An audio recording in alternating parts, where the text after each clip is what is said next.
ಆತ್ಮೀಯರೇ, ಎಲ್ಲರಿಗೂ ನಮಸ್ಕಾರಗಳು.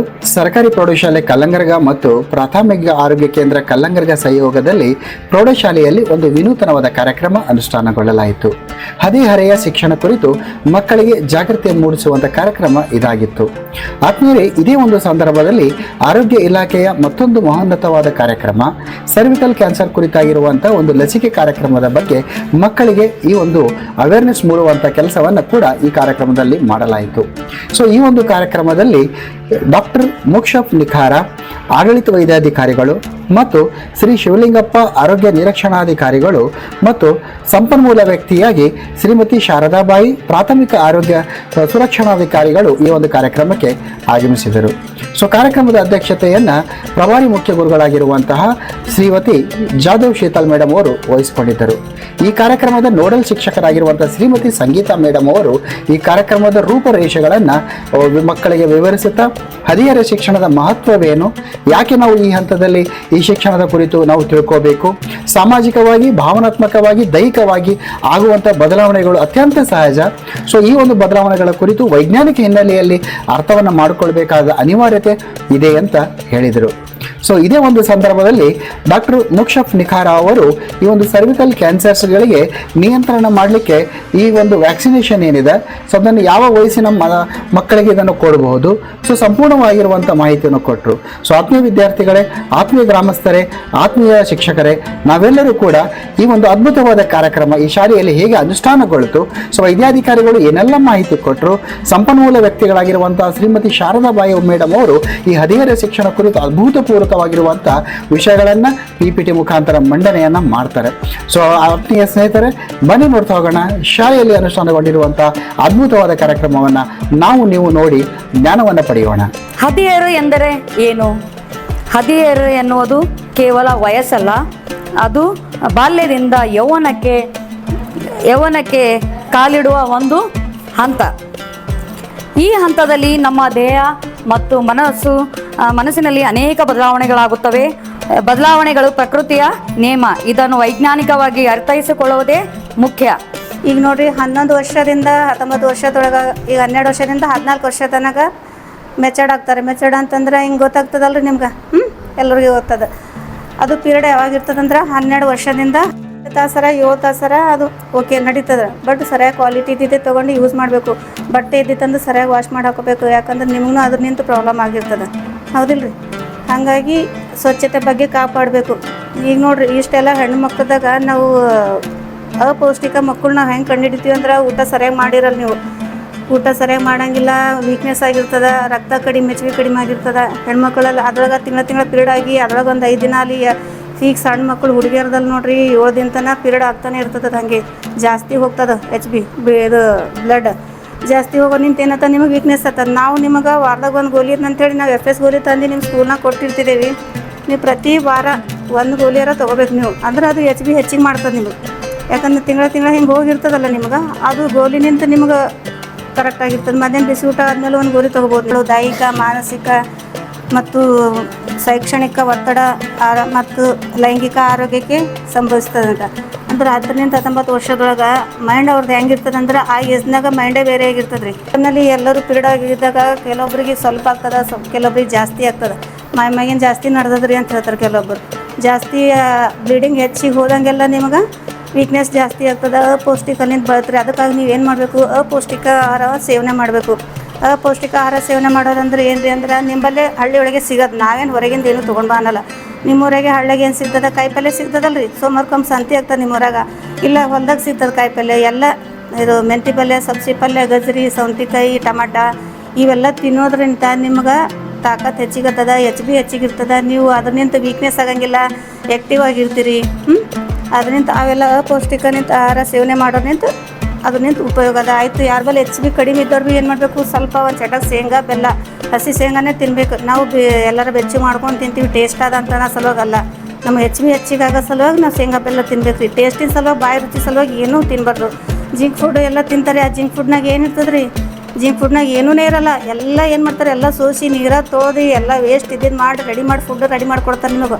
ಬಟ್ ಇದು ಮನೆಗಿಂದ ಹೆಂಗಿರ್ತದೆ, ಕಾಯಿಪಲ್ಯ ಹೊಲ ನಿಂತಂದ್ಮೇಲೆ ತೊಳೆದು ಕಾಯಿಪಲ್ಯ ಮಾಡಿದ್ದು ಟೇಸ್ಟೇ ಬೇರೆ ಇರ್ತದೆ. ಅಲ್ಲಿ ಹೊರಗೆ ಜಿಂಕ್ ಫುಡ್ ತಿನ್ನೋದು ಅದ್ರ ನಿಂತು ಬೇರೆ ಇರ್ತದೆ. ಹಾಗಾಗಿ ನೀವು ಏನೇ ಕಿರ್ಲಕ್ಕ ಜಾಸ್ತಿ ಬರೀ ಅನ್ನ ಸಾಂಬಾರೇ ಊಟ ಮಾಡಿದ್ರೆ ಅಂದ್ರೆ ಅದ್ರೊಳಗೂ ತಾಕತ್ ಇರಂಗಿಲ್ಲ.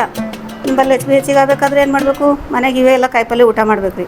ನಾವೇನು ಸೇಬ್ ತೊಗೊಂಡು ಬರ್ರಿ, ಅದು ತೊಗೊಂಡು ಬರ್ರಿ, ಇದು ತೊಗೊಂಡು ಬರ್ರಿ ಅಂತ ಏನೂ ಹೇಳಂಗಿಲ್ಲ ನಿಮಗೆ. ನಾವು ಏನಿದ್ದಿದ್ದು ಕಾಯಿಪಲ್ಲೆ ಊಟ ಮಾಡಬೇಕು, ಮೊಳಕೆ ಕಾಳುಗಳು ತಿನ್ನಬೇಕು. ಮೊಳಕೆ ಕಾಳು ಅಂತಂದ್ರೆ ಏನು ಗೊತ್ತ್ರಿ, ಹೆಸರು ಕಾಳಾಗಲಿ ಕಡ್ಲಿ ಆಗಲಿ ಅವೆಲ್ಲ ಸರಿಯಾಗಿ ಬೆಳಗ್ಗೆ ಚಂದ ಸ್ವಚ್ಛ 2 ಸರ್ತಿ ಸ್ವಚ್ಛವಾಗಿ ತೊಳೆದು ನೀರಾಗ ನೆನೆ ಹಾಕಬೇಕು. ನೈಟ್ ಏನು ಮಾಡಬೇಕು, ಕಾಟನ್ ಬಟ್ಟೆ ಒಳಗೆ ಗಟ್ಟಿಯಾಗಿ ಕಟ್ಟಬೇಕು ರೀ. ಅದು ಕಟ್ಟಿ ಬೊಗಣೆದಾಗ ಮುಚ್ಚಿಡ್ಬೇಕು. ಮುಂಜಾನಂತ ಇಷ್ಟು ಉದ್ದು ಮೊಳಕೆ ಬರ್ತಾವೆ ರೀ, ಹೌದಿಲ್ಲ ರೀ? ಹಾಗಾಗಿ ಇದ್ರೊಳಗೆ 14 ವರ್ಷ ಕಂಪ್ಲೀಟ್ ಆಗಿರ್ಬೇಕು ರೀ. 14 ವರ್ಷ ಕಂಪ್ಲೀಟ್ ಅಂದ್ರೆ 14ನೇ ಬರ್ತ್ಡೇ ಕಂಪ್ಲೀಟ್ ಆಗಿರಬೇಕು. 15 ವರ್ಷದ ಒಳಗಾಗಿರಬೇಕು. ಅಂಥ ಮಕ್ಳಿಗೆ ನಾವು ಏನು ಮಾಡ್ಲತ್ತೀವಿ ರೀ, ಗೌರ್ಮೆಂಟ್ ಆರ್ಡ್ರ್ ಪ್ರಕಾರ HPV ವ್ಯಾಕ್ಸಿನ್ ಅಂಥೇಳಿ ಗರ್ಭಕೋಶದ ಕ್ಯಾನ್ಸರ್ ತಡೆಗಟ್ಟೋ ಸಲುವಾಗಿ ಈ ವ್ಯಾಕ್ಸಿನ್ ಮಾಡ್ಲಕತ್ತಿದ್ದೇವೆ. ಇಲ್ಲೇ ಗೌರ್ಮೆಂಟ್ ಸರ್ಕಾರಿ ಆಸ್ಪತ್ರೆಯಲ್ಲಿ ಫ್ರೀಯಾಗಿ ಮಾಡ್ತೀವಿ. ಅದು ಅಂಥದ್ದೇನು ಫೀಸ್, ಇಷ್ಟು ಜನ ಇದ್ರಲ್ಲ, ಇಷ್ಟು ಮಂದಿಗೆ ಅದು ಅನ್ವಯ ಆಗಲ್ಲ. ಏನು 2011 2012 ಒಟ್ಟು 14 ವರ್ಷ ಕಂಪ್ಲೀಟ್ ಆಗಿರಬೇಕು. ಆ ಮಕ್ಳಿಗೆ ಅಷ್ಟೇ ಕೊಡ್ತೀವಿ.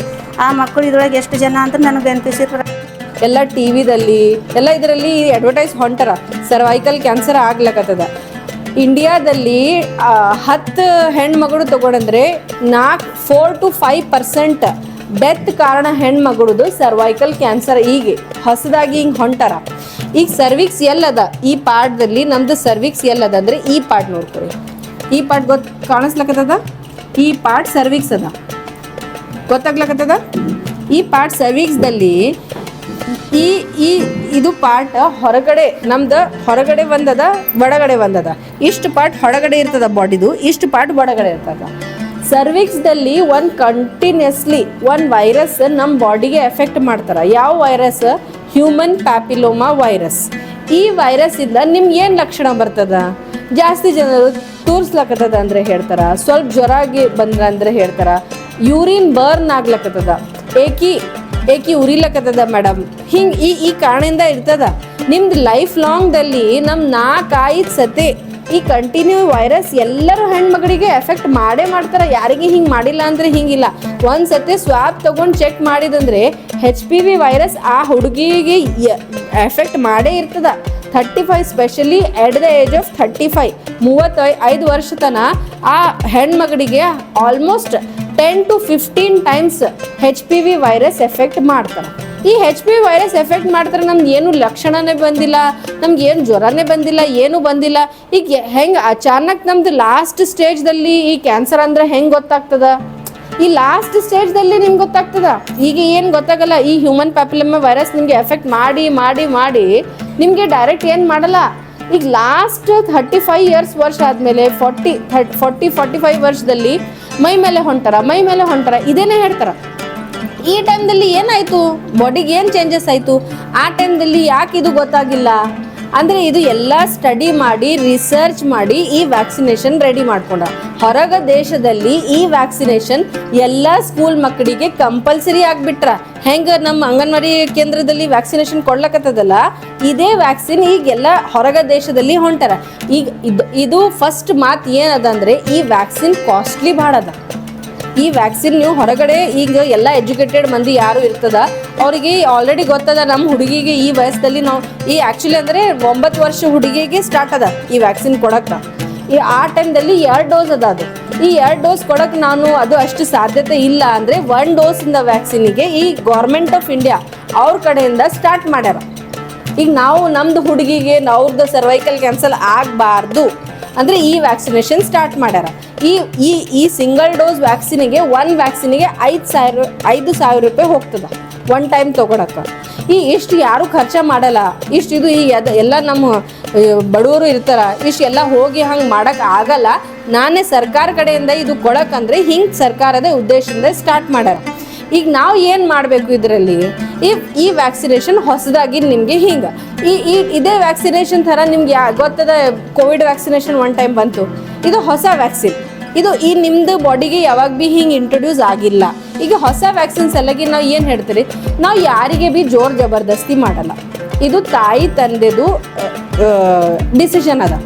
ನಮ್ಮ ತಾಯಿ ತಂದೆಗೆ ನಮಗೆ ಇದು ವ್ಯಾಕ್ಸಿನ್ ಬೇಕು ಅಂದರೆ ನಾವು ಮಾಡ್ಕೋತೀರಿ, ಅವ್ರಿಗೆ ಬೇಡ ಅಂದರೆ ನಾವು ಅವ್ರಿಗೆ ಯಾರಿಗೆ ಭೀ ಫೋರ್ಸ್ ಮಾಡಲ್ಲ. ನಾವು ಏನು ಮಾಡ್ತೀರಿ, ನಮ್ಮ ಟೀಚರ್ಸ್ ಮುಖಾಂತರ ನಮ್ದು ಎಲ್ಲ ಸ್ಟಾಫ್ ಮುಖಾಂತರ ನಿಮಗೆ ಈ ವ್ಯಾಕ್ಸಿನೇಷನ್ದ ಇಂಪಾರ್ಟೆನ್ಸ್ ಹೇಳ್ತೀರಿ. ಈ ತೊಗೊಳಕಂದ್ರೆ 14 ವರ್ಷಕ್ಕೆ ನೀವು ತೊಗೊಂಡ್ರೆ ಮಿನಿಮಮ್ 80 to 90% ಚಾನ್ಸಸ್ ಅದ ನಿಮಗೆ ಈ ಕ್ಯಾನ್ಸರಿಂದ ನಿಮ್ದು ಇದು ಆಗಲ್ಲ. ಈಗ ನಾವು ಇದು ಈ ಮಾಹಿತಿ ನಿಮಗೆ ಶೇರ್ ಮಾಡ್ತೇವೆ. ಅಂದರೆ ಈ ತೊಗೊಂಡ್ರೆ ಇಷ್ಟೇ. ಮತ್ತು ಇದೇ ನೋಡ್ರಿ 15 ವರ್ಷ ಆದಮೇಲೆ ಈ ವ್ಯಾಕ್ಸಿನ್ ಕೆಲಸ ಮಾಡಲ್ಲ.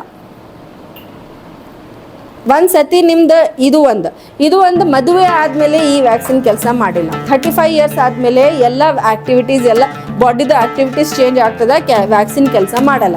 ಈಗ 14 ವರ್ಷ ತನಕ HPV ವೈರಸ್ ಕಡೆಯಿಂದ ಯಾವ ಕ್ಯಾನ್ಸರ್ ಬರ್ತದ ಆ ಟ್ರೇಟಿಗೆ ನಾವು ಈ ಟೈಮ್ ಅದ 14 ವರ್ಷ ಮಕ್ಕಳಿಗೆ ಇಲಾಖೆ ಮತ್ತು ಆರೋಗ್ಯ ಇಲಾಖೆಯ ಈ ಒಂದು ಜಂಟಿ ಪ್ರಯತ್ನ ಮಕ್ಕಳಲ್ಲಿ ಈ ಒಂದು ಅವೇರ್ನೆಸ್ ಮೂಡಿಸುವಲ್ಲಿ ಯಶಸ್ವಿಯಾಯಿತು ಅಂತ ಹೇಳ್ಬಹುದಾಗಿದೆ. ಎಲ್ಲರಿಗೂ ಧನ್ಯವಾದಗಳು. ಜೈ ಹಿಂದ್, ವಂದೇ ಮಾತರಂ.